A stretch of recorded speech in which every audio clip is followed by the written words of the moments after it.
Okay guys, I am back to do The Sitter with Jonah Hill, and I believe this is the last fat Jonah Hill movie before he lost all that weight.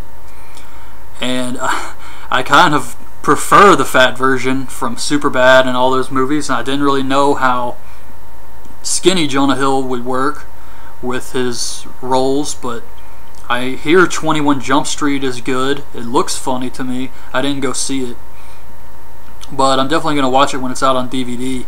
And it looks like it's pretty funny too, so I guess it doesn't really matter. But I always did kind of prefer the fat Jonah Hill, and I'm pretty sure this is the last fat Jonah Hill movie. But overall, this movie, it is rated R, and it is pretty funny. Not as funny as I expected, but it was okay. I thought it was decent. He plays this babysitter character, and he's cursing at the kids the whole time and stuff like that. But I thought it wasn't like a kiddie movie, but it just wasn't quite as funny as I expected. I'm not really sure what to make of this. It was kind of like when Ice Cube started doing those movies with kids, but it's still raunchy, so it's kind of in between there. What happens is Jonah Hill's mother wants to go out on a date, and she decides that she can't go because she's got to go babysit these kids. Jonah Hill decides to do it for his mom because he kind of owes her this. She never gets to go out or do anything. So he goes to the house to babysit the kids. One of them is like 13, and he's kind of got anxiety problems. He goes to the psychiatrist all the time. He's got to take all these pills. And then you have the little girl who is, she wants to be a celebrity. She wants to be like the Kardashians. She puts all this fake makeup on her face, and she wants to be a famous person who just goes to clubs and dances on tables. And then the other kid is a adopted kid from El Salvador named Rodrigo, and he's kind of mischievous. He's always putting cherry bombs in toilets. And the first thing we see when the parents leave, he's watching these kids, is Rodrigo comes out and he just stares at the babysitter as he knocks like all these expensive vases off. And at first I thought it was really annoying, but they have like this GPS thing they keep in his jacket because he runs away all the time. And Jonah Hill gets a call from this girl he's been not really dating, she's just using him. And she calls and says she's at a party and she's finally ready to have sex with him. And he's excited, but he's babysitting the kids. And he says, you know what, screw it, I'm going to be there. So he tells her he'll be there, and she says, oh, by the way, can you pick me up some cocaine on your way to the party? And he reluctantly agrees to do this. So he loads up these kids.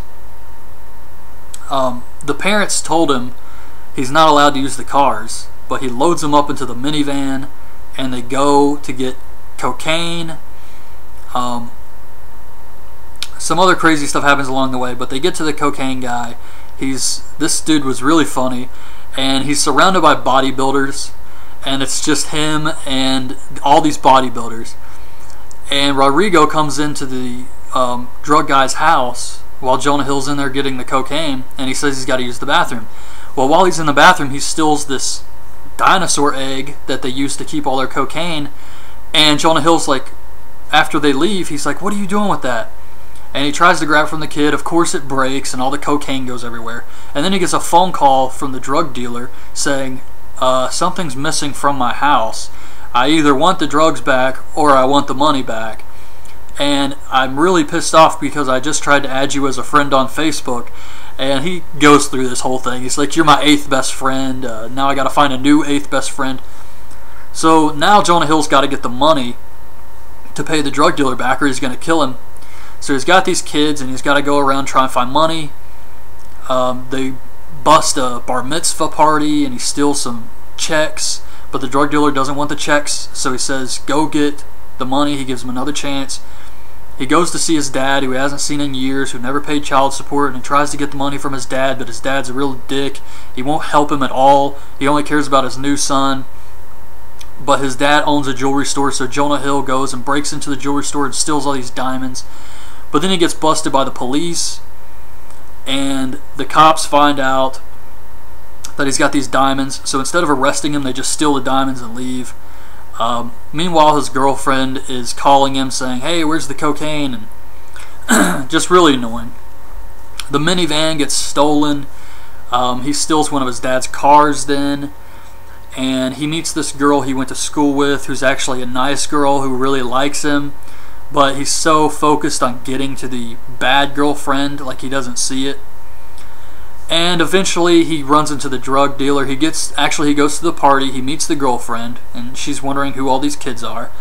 The drug dealer shows up, breaks up the party, they escape together. So we got Jonah Hill, the girlfriend, the 3 kids. They're driving, they get into a car chase with the drug dealer. Stuff like that. Typical. Rodrigo uses a cherry bomb to stop the drug dealers, and then they some of the friends of the girl, Jonah Hill, who actually likes Jonah Hill, show up to save him from the drug dealer. And everything turns out okay. He actually gets the kids home on time. He relates to all of them, and actually, even though he's a screw-up and has problems, he helps all the kids. He tells the little girl she doesn't need to wear the makeup, just be a kid. Rodrigo realizes that this is his real brother and sister now, and they care about him, so he stops being so crazy. And then the 13-year-old kid with all the anxiety, he finds out he's gay or something, and so he doesn't really need to take the pills anymore. So everything is happy at the end. And he goes off with the new girl. He breaks up with the girlfriend because she's horrible, and he goes off with the new girl who actually likes him and shares some of the same things in common that he does.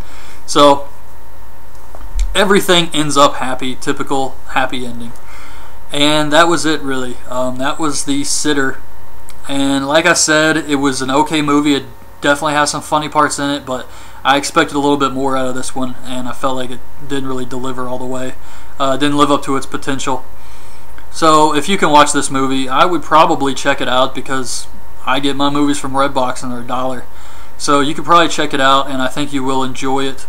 But yeah, it's not going to be like an awesome movie or anything. I didn't think it was as funny as Superbad or any of those others, but I did think it was okay. So that's my review of The Sitter. Hope you guys like it. Thanks for watching the video. Subscribe to the channel if you haven't, and thanks to everybody who has subscribed.